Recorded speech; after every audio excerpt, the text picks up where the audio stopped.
My name is David Chard, and it's my privilege to be the Dean of the Wheelock College at Boston University. And welcome to what has become really a terrific tradition for us, this annual Alumni Awards ceremony. And this is our 5th anniversary as a college. We're certainly the newest college at BU.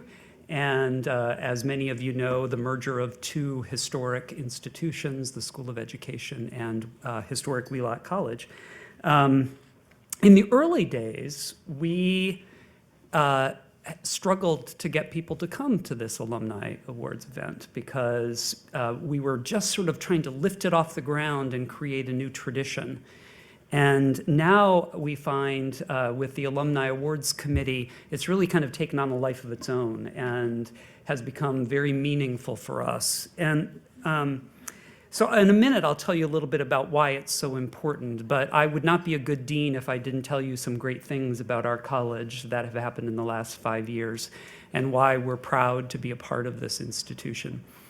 In the past 5 years, we've grown tremendously, an incredible faculty, a number of new centers and institutes, many new programs focused on things like equity and social justice, a new undergraduate program in education and human development that has really attracted a large number of undergrads, where at one point our undergraduate population was on the decline. We're now on a steep incline.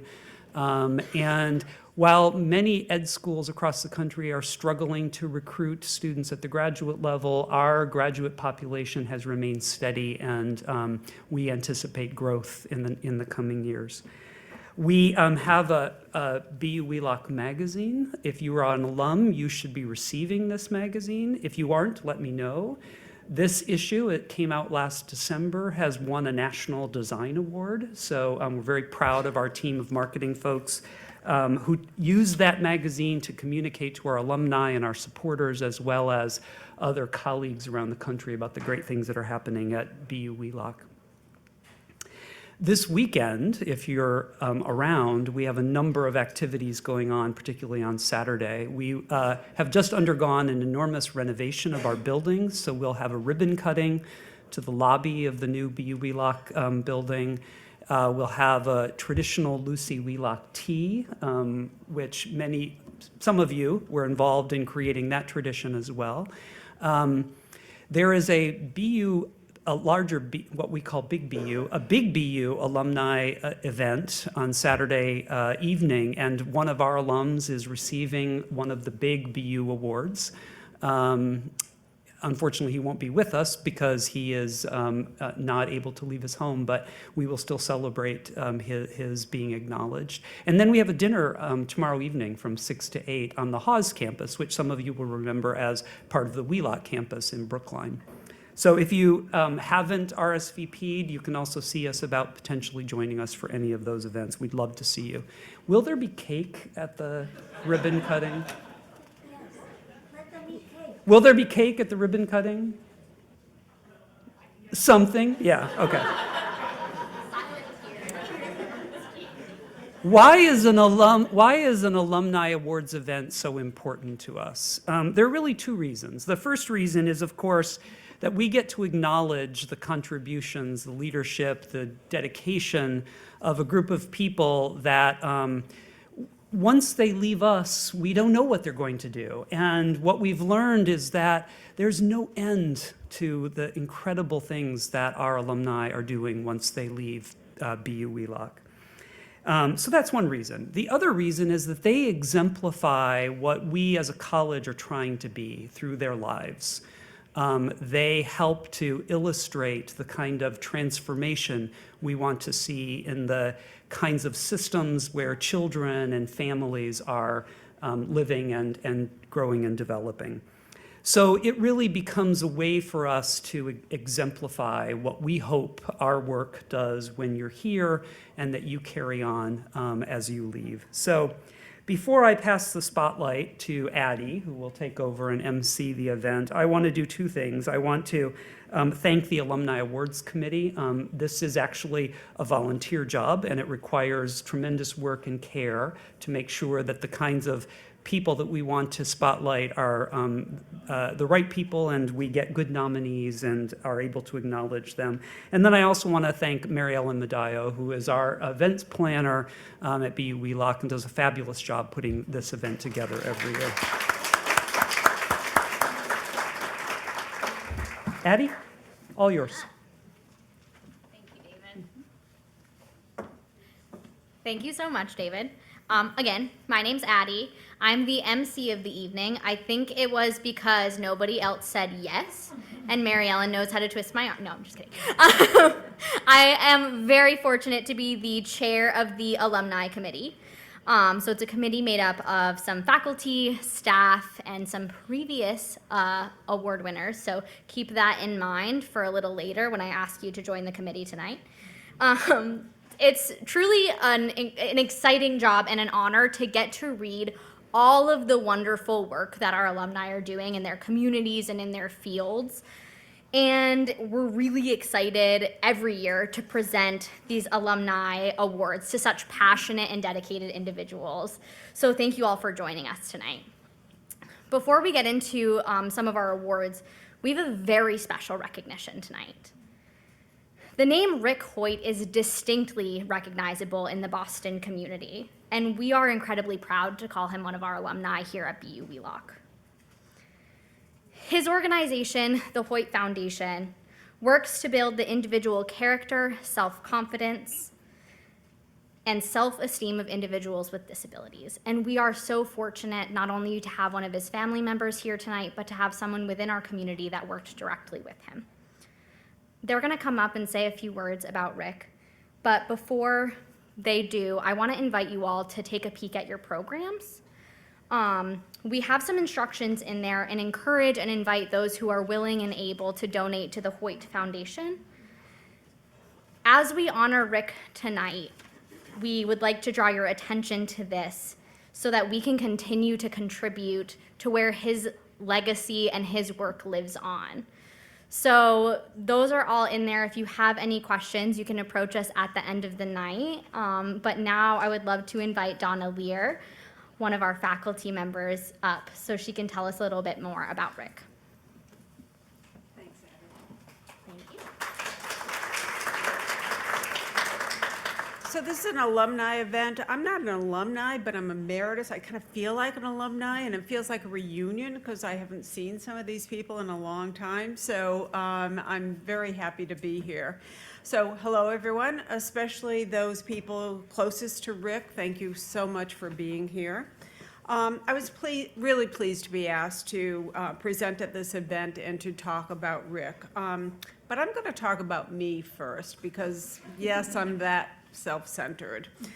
I arrived at BU in 1989, don't do the math, filled with confidence about my teaching abilities. I had been professor of special education at University of Wisconsin-Milwaukee for 9 years before that, where I received high praise about what a fabulous teacher I was. Before that, I was a classroom teacher in the Central Valley of California, university instructor at Fresno State, then San Diego State. I did my doctoral program where I was also asked to teach and got great recognition about my teaching abilities. I gained expertise in the education of students with severe disabilities, complex disabilities, including physical disabilities and intellectual impairments, and how to teach college and students about how to do the same, how they could become effective teachers. But during my first year of teaching at BU, I had a student in my class who let me know just how little I knew about teaching. Among the students I taught was one student with clearly physical disabilities, but absolutely no intellectual disabilities. That student, of course, was Rick. No surprise. As you likely know, Rick has had cerebral palsy, which affected his ability to walk, feed himself, and speak. It did not affect his ability to advocate for himself, to communicate in his way, and to challenge much of what I had to say about education of students with severe disabilities. I learned much from Rick. He made me rethink how to include him in the course, how to adapt assignments, etc. When one reads about Rick in the media, the word perseverance comes up often. There's a reason for that. It showed up in all he did. Patience is another term that should be there. It comes to my mind when I think about him. He was patient with me as I struggled to try to figure out how to interact with him, how to accommodate the class, and patient with his peers. He should have been quite impatient with us, but that's not what I observed. So he gave us the time and space to learn how to learn from him. While I do have many memories of him as a student, it's also the case that he was a marker for me when viewing the Boston Marathon. I lived in Natick. If I went down 27, I'd get at about the halfway mark to the marathon, and I would stay there long enough to see the elite male runners, the elite female runners, and then Rick. And then I could go back to my house and watch the rest on TV. The marathon will never be the same without him, and nor will I as a result of my having the opportunity to teach him. So thank you.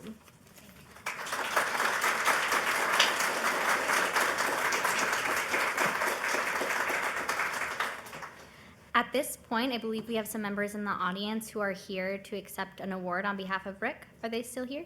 Yeah. Come on up. Thank you so much.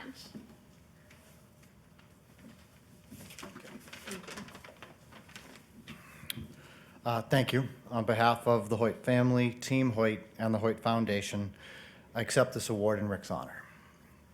If Rick were here to introduce me today, his next words would be, "And now my baby brother Russ will get to speak." Through running marathons and competing in triathlons with our father, my brother Rick helped the world see people with disabilities as people first. He made the world realize that people, regardless of their limits, can do incredible things. Rick competed in races in both Japan and Germany, and now the Berlin Marathon and the Tokyo Marathon are adding duo divisions to their races based on their success in those countries. His impact of creating a more just and equitable society is being seen all over the world. But I'm actually more amazed by his educational success than his amazing athletic career. And I say that even though he graduated from BU, I'm a UMass alum. I did do some graduate work at Wheelock, so I think we're okay? Okay. All right. The reason I am so amazed at his educational prowess is that he did what he did when no one else was doing it. Our mother worked tirelessly to get the first law in the nation to support inclusion passed, Chapter 766. This allowed Rick and others with disabilities to be educated side by side with their non-disabled peers. Rick was the first non-speaking quadriplegic to graduate from a public high school. He then went on to become the first person ever to use an augmentative communication system to graduate from your Boston University.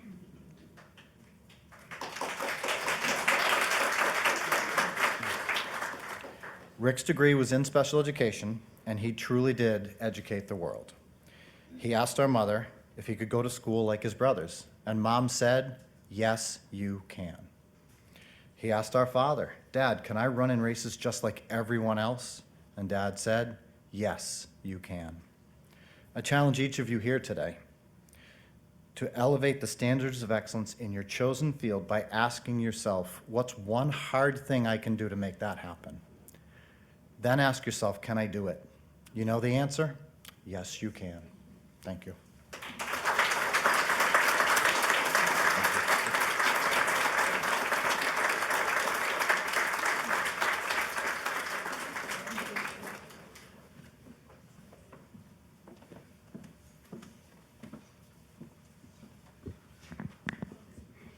Thank you so much to Rick's little brother. I'm gonna do some shuffling here because we are flexible. I'm gonna move some stuff around. So a little sneak peek here. So sorry. Okay, yay, here we are. Sorry about that, everyone. So our next award honors an alum who has made a transition in their field following their career. No, I'm at the wrong one. No, I'm at the right one. I'm at the wrong one. Flexible, but still has a hard time. Our next award honors someone who has taken their work in the classroom globally. And Karen Lowe is an excellent example of that. So I'm going to invite John McCarthy, a faculty member here at BU Wheelock, to tell us a little bit more about Karen. Sorry about that, John. Thank you, Addie. Thank you to the Hoyt family. Always inspired to go out to the Boston Marathon. It's not the same, I think, but the message is clear. So I have the privilege to introduce to you the Global Impact Award winner for 2023, Karen Lowe. She was a graduate in 2013, and this award is for someone who's demonstrated outstanding achievement in a global context. Karen is a registered practitioner for the International Society of Sports Psychology. She's the first certified mental performance consultant in the China, Hong Kong area in Asia. She's an author. She's written books about building self-confidence, one of my favorite topics, and maximizing potential. She's writing another book. She's published many chapters and articles. She's currently pursuing a doctorate in education in Hong Kong. She's a tireless advocate for raising public awareness, and her focus on ethical practice in sports psychology, on mental health, sports parenting, and inclusion in sport with people with physical disabilities. Her work is seen on radio, on television, and the news, and she's an international star. We just didn't know. I remember a couple of years ago when Karen just had graduated, and I was talking to Dr. Amy Baltzell, and she said, like, wow, she's just fearless. She just is like going. And then I met her a couple of years ago at the ASP conference in Portland, and she has not stopped, right? So as a former national level swimmer for 7 years, Karen, you are carrying the message of Wheelock around the world, so swim on.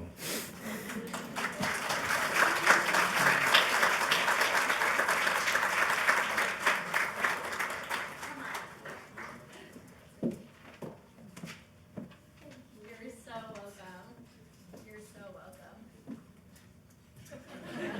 That part's always so welcome. Would you like to say a few words? Yes. Okay, right here. I'll hold this for you. Okay. We're still getting the flow down. Yeah.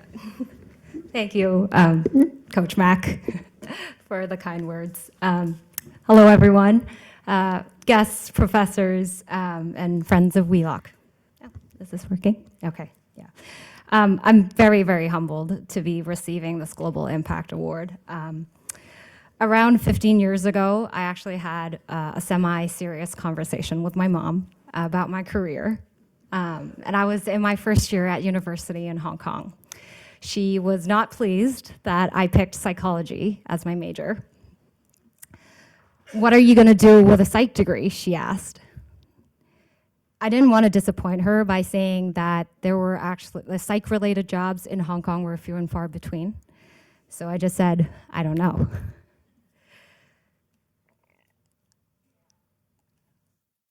A year later, she got more agitated when she noticed that I was applying for a sports psych degree in Boston.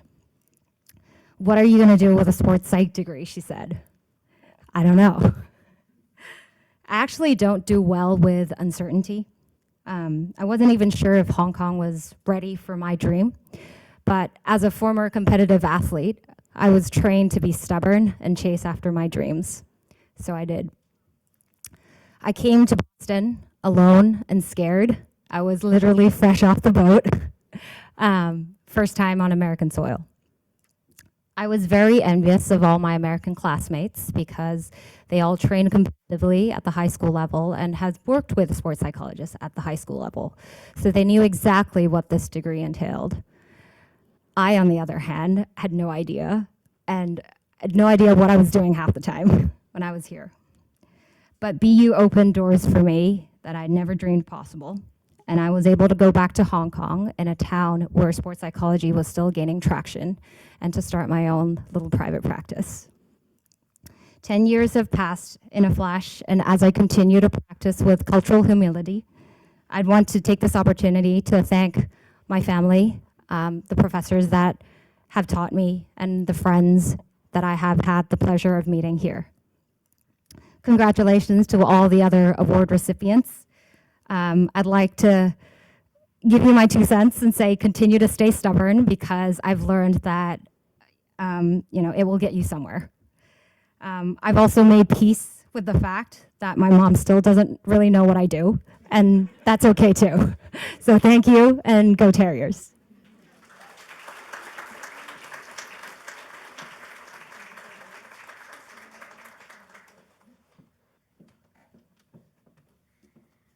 Well, hopefully, if your mom still doesn't know what you do, she knows you have something very shiny on your wall, because you do it, and we're all very proud of you. Our next award is the Young Alumni Award, and it recognizes, oh, I have to go back. See, flexibility. Okay. And it recognizes individuals who very early on in their career, shortly after graduation, are exhibiting incredible promise in their field. And we had 2 award winners this year because they were both so incredible that the committee could not pick one, even though David really, really likes us to pick one. We couldn't do it. So we have 2 tonight. And Marnie Reed was unfortunately unable to join us, so she provided me with some words for Zhongfeng. So I am going to go ahead and read those. So these are from Marnie Reed, our faculty member here. She says, "The TESOL faculty are especially proud of one of our most, she's going to use big words because she works in language, illustrious alums, Zhongfeng. Upon graduating from our program with a solid 4.0 GPA and a promising scholarship agenda, Zhongfeng went to earn his PhD in 2020 from Boston College with a specialization in language, literacy, and culture. He is a multilingual speaker of Mandarin, Cantonese, and English, with transnational teaching experience in China, Cambodia, and the United States. He has made significant contributions to research in the emerging field of translanguaging pedagogy in Chinese-English dual-language bilingual contexts. His research examines different ways that teachers can make their classrooms more heterogeneous, humane, and inclusive for multilingual learners in ESL and dual-language bilingual education contexts, and how to prepare culturally and linguistically competent teachers with social justice praxis. He has been recognized as a teacher-educator par excellence through his commitment to supporting minorities learners. His contribution to scholarship began while still pursuing his doctorate, with a co-edited special issue for the Journal of Translation and Translanguaging in Multilingual Contexts. He has continued to author an impressive number of publications in some of the most prominent journals in the areas of bilingualism and applied linguistics. These include 20 refereed journal articles, 11 book chapters, 4 edited volumes, 6 edited special issues in prestigious journals like Language and Education and International Journal of Bilingual Education and Bilingualism. The body of his scholarship reflects deep knowledge of key issues in the fields of applied linguistics and bilingual education, including expertise in the affordances of translanguaging and a functional grammar approach for bilingual populations. Dr. Tian has received an early career award from the American Council on the Teaching of Foreign Languages Research, SIG. Currently, Dr. Tian is serving on the editorial boards of 2 top-tier journals, TESOL Quarterly and the International Multilingual Research Journal. He is also taking on leadership roles in international professional organizations, such as being the program chair of AERA Bilingual Education Research, the chair of AERA Bilingual Education Research Mentoring Working Group, and the chair of TESOL Bilingual Multilingual Education Interest section.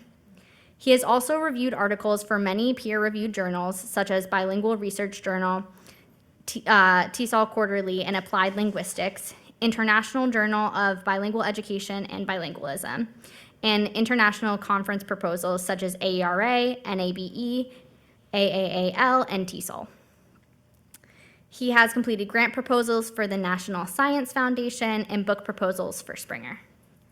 He is undoubtedly a leader in every facet of his field. Dr. Zhongfeng Tian's credentials and professional achievements are extensive and highly prestigious. He is demonstrably a leader in every facet of the field. Given his success and productivity to this point, it is clear he will continue to shine and be a leading force in TESOL and bilingual education.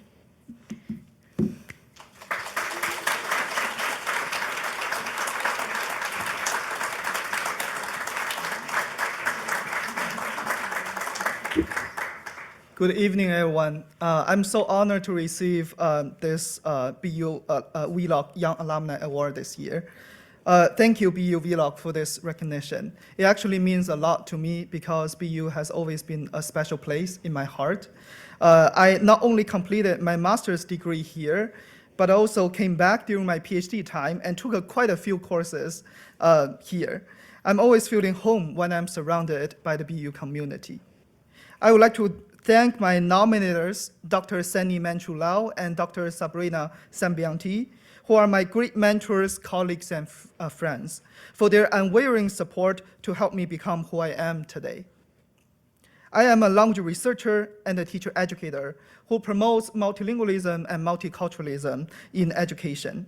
I chose this path because I myself am a proud multilingual speaker of Mandarin, English, and Cantonese. However, I wasn't quite this confident at the very beginning. I remember when I first came to the US as an international student, I doubted myself. Was my English good enough? I worried about my accent and etc. I tried every means to improve my English skills. After my English got better, I started to hear people complimenting me, "Your English is very good." The more I heard about these, the more conflicted I felt because they still see me as an outsider, as a non-native English speaker. So as you can see, I've experienced these complex feelings on both ends. And gradually I began to question, why does it always have to deal with English? I wanted people to see me as a whole human being with multilingual skills instead of just being judged by my English proficiency. I am more than enough.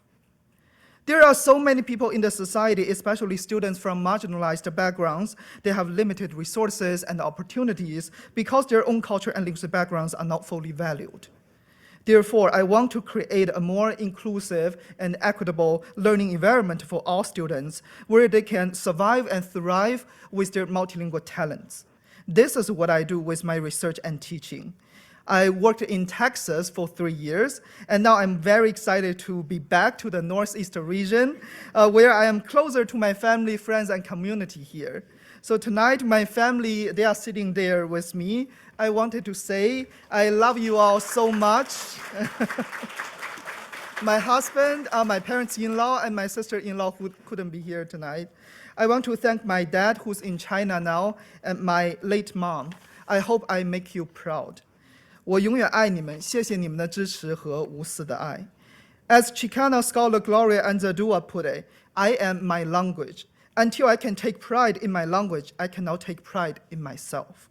I want to thank myself for being fearless, advocating for linguistic rights for minoritized communities. I know I am not alone, and I will continue this important work. Thank you all so much.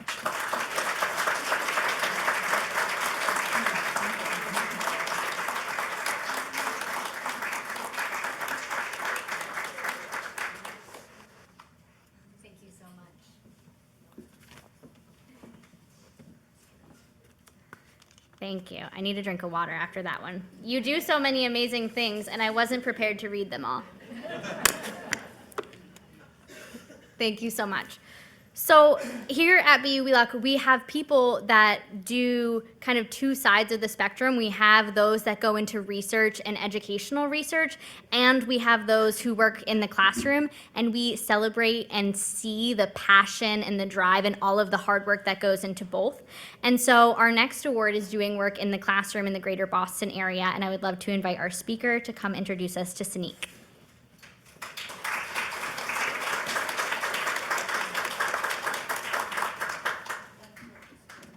Sorry. I didn't know I was going to be in charge of the button tonight. I didn't hear. Hi, everyone. I'm delighted to be here tonight. My name is Shauna. I'm with Teach for America, which is a partner organization to BU Wheelock, and I am delighted to be here to present the Young Alumni Award to Cinique Weeks-Bynoe. I couldn't think of a more deserving candidate. The essence of this award, from what we understand, is leadership potential. And when I think of the hallmarks of a great leader, they are exactly what Cinique brings to his work. Because great leaders never forget that they are leaders of people. And Cinique is a fundamentally people-oriented human being. You can see by the large number of people who've come to celebrate with him today. Indeed, when I asked some of his former colleagues at Teach for America, where Cinique worked after he completed his graduate degree here at BU while serving as a classroom teacher, here is what they said. Cinique is a bright, warm, relational leader. He dives in deep with his relationships with people. When he was a coach at Teach for America, and he's joined by one of the people he coached, so we know that he had an impact on folks, one of the schools he coached at gave him a staff award because he was just seen as such an integral part of the community there. Congratulations to Cinique. Another person echoed the same thing. This is a big story where we're back at Teach for America. It is truly one of my favorite and very telling Cinique anecdotes that he won a staff award at Roxbury Prep when he was a coach because of how involved he was in the school community when coaching there. He led student groups even when he was there, not as a staff member, but as a coach. He's warm, kind, and he really makes people feel seen in his leadership. He's the kind of person that others are drawn to. He lights up any room he walks into, and he's not afraid to tell it to you straight. He is a genuinely delightful human.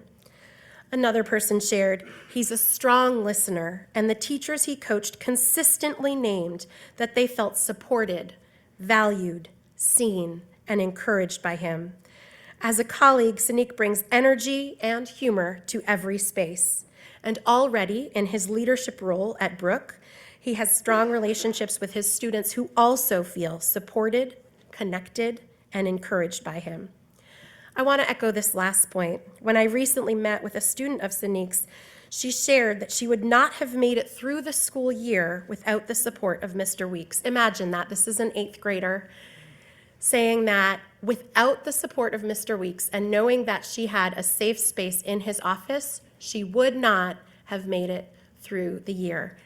And I know that it's not just that one student, but she's representative of a large number of students. And we know that right now, the thing that our schools are struggling with is being safe places for kids that are coming in with so much. Cinique brings this naturally and uses his BU education to fortify his own natural strengths. So he truly is a force.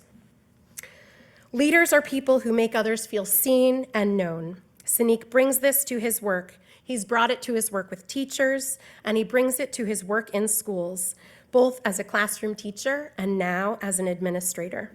It is so clear that the future is bright for Cinique, and I could not be more delighted and proud to share in this incredible moment of achievement with him. Congratulations.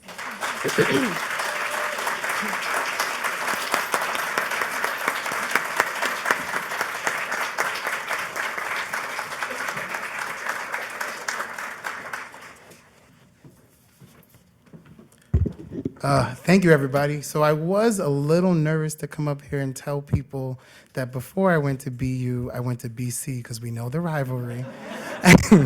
But what I will say is my time at BU is very memorable to me, and I definitely want to shout out one of my professors, Professor Dobbs, who's in the back. She genuinely changed the way that not only I looked at education, but English as well. So thank you so much. It's an honor to be up here. If you had told me when I first started in the classroom that I was going to be not only chosen to be here, but even in a room full of lively, bright, inspired people who I look at like, oh, I would love to be that person on stage, and now I'm the stage person here, I wouldn't have believed it. I think a big thing that is an honor about getting this award for me is the fact that I didn't necessarily try to do it, right? It came from the heart. A lot of the work that I do with my students and my kids, well, not my students, my kids, they're my kids, duh. But my students and my faculty really comes from a place of like, how are you, right? The first thing that I ask every single debriefing meeting is, how's life? How's it going? And it doesn't just come from a place of like, oh, how's school, how are your kids, but how are you as a person? I really, really, really do care about each and every individual that I'm encountering with. And I think a big thing about this award that makes it feel so special is that I'm being recognized and seen for that. I just want to thank everybody in the room, thank my family, thank those who came before me, who helped me. Thanks to Haiti. If it wasn't for her, I don't even know if I'd be in this position. And it's an honor to the BU staff and everyone else who have really believed in me and put me in a space where I can continue on to live a dream to actually inspire the young youth. And even though they're not here, I wouldn't be here without my kids. Even my students, my first set of students now are all in college, so that was a plus for me. And my second set are on their way. So I inspire my students every day, and I'm really happy for that, but I tell them, there's no dream that's too big. There's no reality that's unreal when you're putting yourself grounding and you're making your place in the earth. And the last person I definitely want to thank is my mom. She passed away 1 year ago, but she was one person who genuinely believed in education. She was someone who said education is the key. And so far, I've been able to unlock so many doors with this key. So thank you all for having me here, and I appreciate this.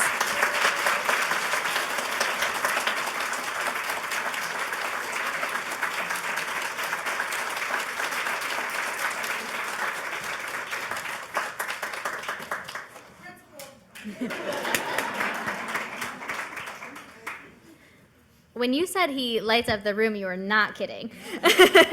I thought he was going to say he was nervous until he came up and saw me mess up so much that he decided it was going to be fine. Valid.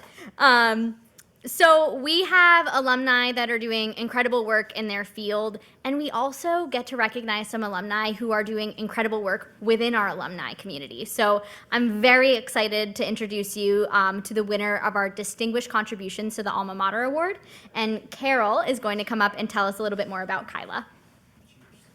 Oh, thank you. I thought I had that. Hi there. I'm going to let you know I wasn't in a bar fight. I had some skin cancer removed, but I'm fine.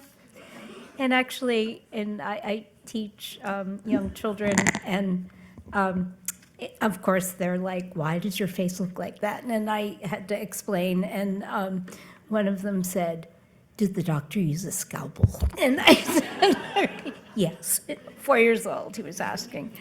Anyway, it's an honor that I introduce and thank this year's winner of the Distinguished Contribution to the Wheelock BU community.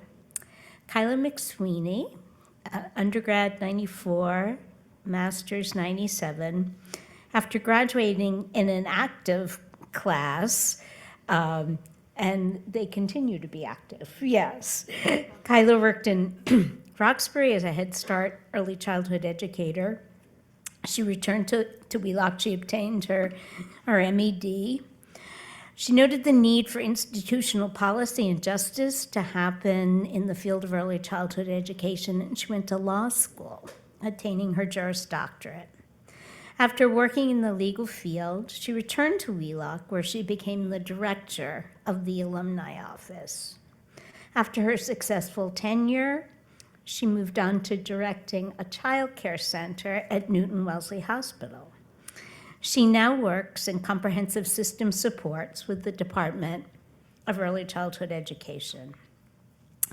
Most recently, she's taken the leadership role of the Lucy Legacy Fund, providing grants and scholarships for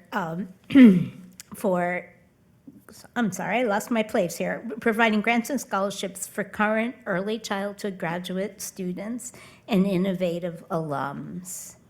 To secure this autonomous foundation, and it took a lot of work, she used her legal expertise and savvy to assure inception and the continuation of this organization. As mentioned, it's an honor to welcome and thank Kyla for her service. As mentioned, and she's my friend too. I'm over the moon.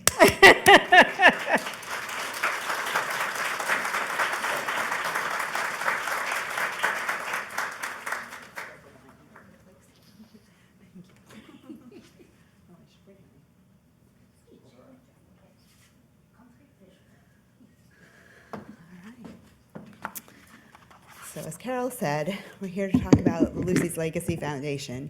I want you all imagine a nice fall day like today. I was sitting in my office at the child care center that Carol mentioned and got an email that I was to jump on a conference call with the president of the board of trustees, then President Chard, and other members of the Wheelock Corporation, which I was on because I was on the Alumni Association. On that phone call, they announced that Wheelock would be merging with Boston University the following year. Of course, this wasn't news to any of us who served on the corporation. We understood the financial and problems that Wheelock was having, but we also weren't going to take it standing down. As a former recipient said, we're a little bit stubborn. Then a group of us got together. There were 7 of us total. Carol, Bonnie Page, Mila Michella, Catherine Jones, Sandy Christensen, and Beverly Madital met one evening and said, what are we going to do with this? We were most worried about the Wheelock College Alumni Endowment that had resulted from the sale of the Lucy Wheelock Child Care Center. It was only about $2 million, but we really wanted to keep that money going to support our grant program and scholarship programs. So with some recommendation, we found an attorney that was willing to do some pro bono work for us. And with cheering on from some of our other friends, we got together and started creating the Lucy's Legacy Foundation. It involved a vote of the alumni. We held some very contentious forums with the whole Wheelock community where people on both sides got up and spoke. And sure enough, the alumni voted that we should keep the alumni endowment to ourselves. So there we began the work, as Carol mentioned, to create the Lucy's Legacy Foundation. It took 2 long years, a lot of legal work, a lot of financial work, and we were successful in incorporating it. Now there's 8 of us that serve on the board, and we are still doing the alumni grant program, and we urge all of you that are alumni here of BU to join, to apply for a grant program. It's ongoing enrollment. We also provide scholarships to Wheelock BU graduate students, and we are hosting the tea that Dean Chard mentioned that will be happening on Saturday. I am here to accept this award on behalf of the group of 7. They are a group of stubborn women who feel very passionate about Wheelock College, and I'm really happy to be the representative.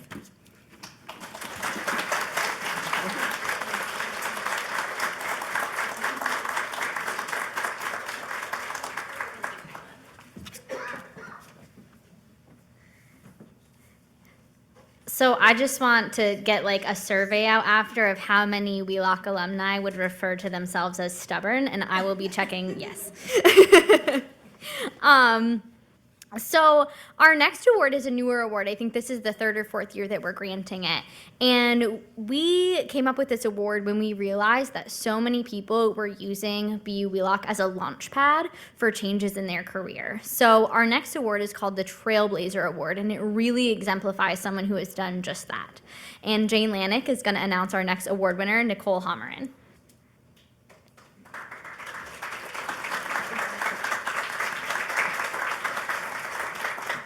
Thank you. I first met Nicole when she transferred from the University of University of California, Los Angeles, to Boston University, where she was planning to prepare to be an early childhood teacher and to study in the early childhood education program. She also, while she was here, she did also learn Irish step dancing and how to dress for a New England winter. Since that time, Nicole's journey has taken her from the preschool classroom to her current work as Inclusion Communities Manager at Parents for Youth with Disabilities. Along the way, Nicole has established a national reputation as a powerful voice for disability inclusion. Through her writing, speaking, tutoring, consulting, she serves as a vigorous advocate, not only for young people with disabilities, but teachers, parents, and administrators as well. In May 2023, this past May, Nicole founded her own education service. And in this November, she'll receive the prestigious Steve Bartlett Award for outstanding work in disability advocacy, leadership, and empowerment. When Nicole was a junior at Boston University, she was selected to deliver the student speech at the junior pinning ceremony. In her remarks, she cited the importance of setting high expectations. In navigating her career change, it is evident that Nicole has continued to set high standards and to strive to meet them, making her a very worthy recipient of the Trailblazer Award. And I'll just echo Dean Chard's comment that we do never know where our alums will go and take us with them. Thank you.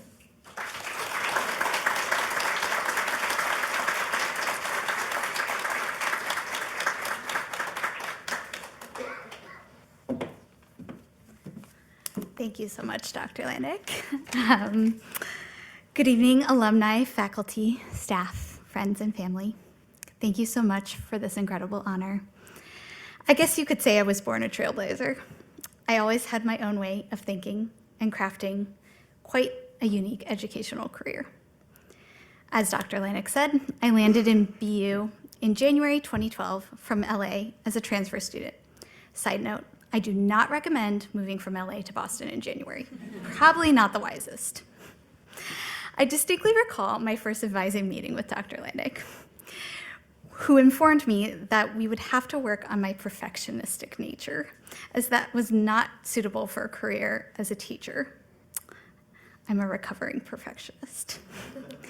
I truly had to let go of my perfectionism throughout my career at BU as I navigated trial after trial. The broken foot I sustained walking down the stairs of SED to my early childhood preschool practicum final, where Dr. Landick and Dr. Edson helped me into an ambulance, or the year leave of absence I had to take between junior and senior year for financial reasons, or the time that my foot was lacerated when I was hosting a Chuck-a-Puck event at the BU hockey game, and Rhett skated over my foot, and I landed in a boot. That was fun, too. Although I walked across the stage of the School of Education in May of 2015, I didn't receive my diploma until 2017, as I had to take several incompletes due to health challenges. All of these obstacles taught me the importance of perseverance. I never planned to enter the career of disability advocacy.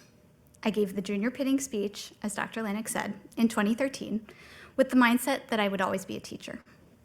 But that was not what life had in store. In August of 2018, I experienced the first loss of my first preschooler as a result of a rare disability. I subsequently lost 7 additional preschoolers and several teenage students. And then I moved across the country back to LA in 2019 to take care of my dad in a nursing home, only for the pandemic to hit 6 months later. And when he passed away in August 2021, I realized that every loss I had experienced, from my students to my family, had taught me the importance of disability advocacy, inclusion, accessibility, and equity. I would be remiss if I didn't acknowledge the extraordinary support system that has been behind me throughout the journey. BU SED was not just a school. It was a family to me in a time that I needed it most. My professors, the faculty and staff of BU Wheelock went out of their way to be there for me in some of the most challenging moments. I only hope that I can give the college students I mentor now a fraction of the love, kindness, compassion, and mentorship I received here. This award is dedicated to my mentors, my professors, my BU friends, and my students, those who are with us and those who are watching from above. Adelaide, Sadie, Ian, Charlotte, Annie, Elliot, Rylan, Harry, Maria, Kat, Gabby, and Megan, who taught me the importance of fighting for a future accepting and embracing of all, devoid of ableism and stigma, and full of love and compassion. Thank you.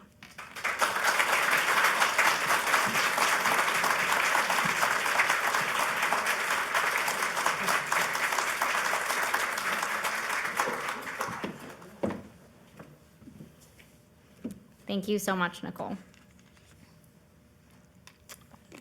So I'm incredibly excited for our next award, as I am all of the awards. The Lucy Wheelock Award recognizes someone who has shown incredible dedication to their community, advocating for social justice and systemic change. We call it the Lucy Wheelock Award because that was Lucy's mission. When Alice Shea began her work at Maine's largest community college, serving over 7,000 students, she was tasked with one very simple job: to help anyone who had been affected by COVID in any way. Just a small task.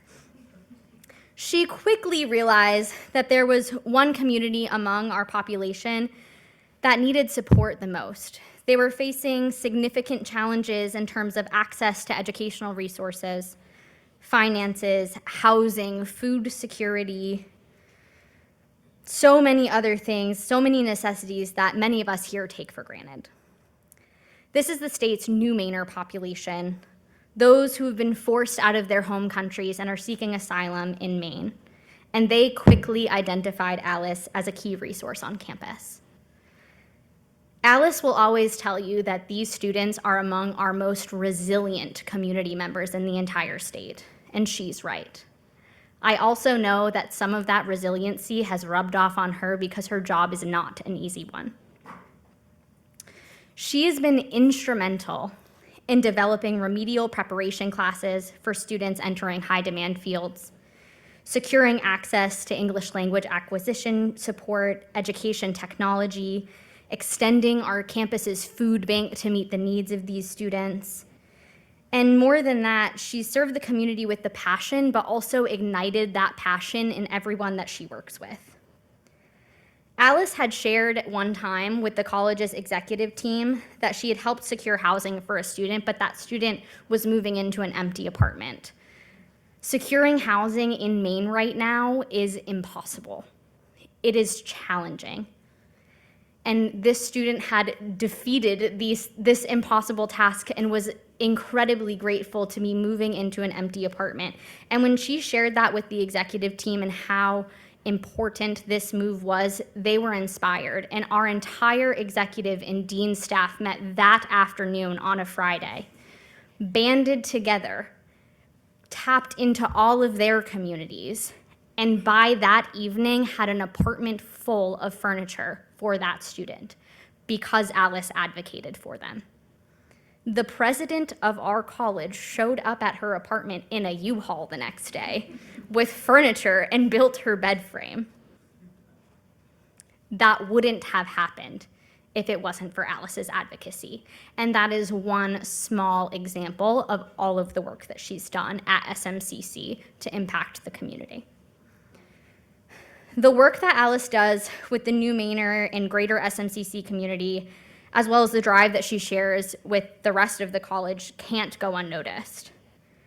She's creating systemic changes for asylees, which is not only instrumental in helping to improve the opportunity and security for themselves and their families, but it's a key factor to sustaining the workforce in Maine, which is currently a challenge, especially in fields like in healthcare and technology across the entire state, and it's a really big state. Behind all of that, in order to meet those workforce development goals and to utilize new Mainers to build security into their lives and security into the entire state's economy, are people like Alice actually doing the work to get them there. Alice's support, advising, and passionate advocacy is making that happen for them and for the state. For that reason, it is an absolute pleasure and an honor to present this year's Lucy Wheelock Award to my colleague and my friend, Alice Shea.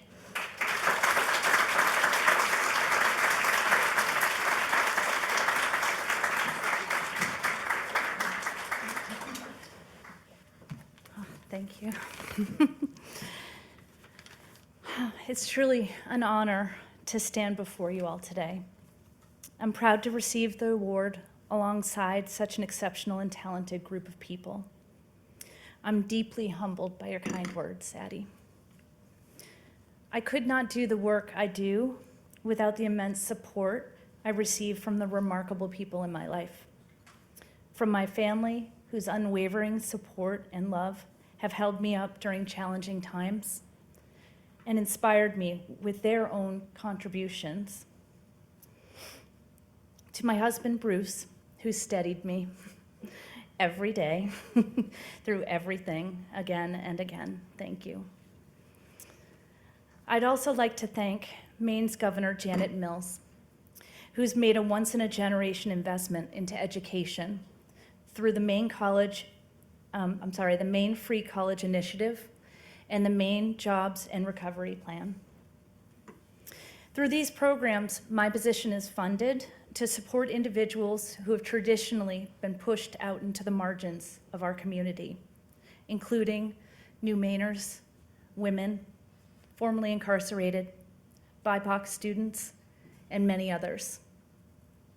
We work together to overcome barriers and challenges society has placed in front of us. Finally, I'd like to thank the BU Wheelock community. It was here that I was exposed to the greatest minds in the classroom. Professors and students alike challenged my thinking, pushed my abilities, and shaped who I am today. Through practicum placement, I was exposed to people and experiences I had only read of before. Humans facing unacceptable injustices with strength, humor, and beauty. Over my 4 years at Wheelock, I was changed and shaped into the person I am today. I'm eternally grateful for the education, mentorship, and camaraderie I found here. Thank you for this recognition, and thank you also for all the others you have shaped who are doing this work every single day without recognition. I see you.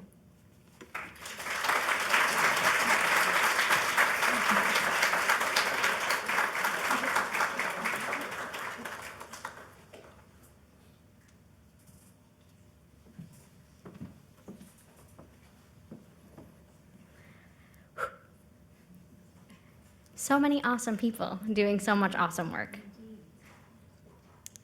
Thank you to everyone who is here tonight on behalf of your work, your community, and those who have been nominated. We thank the nominators who have elected those that's work they're seeing, and we invite you all to keep an eye out for next year's nominations. So when you're sitting here and your wheels are turning on all of the wonderful people in your community that are doing great work, we encourage you to nominate them in future years.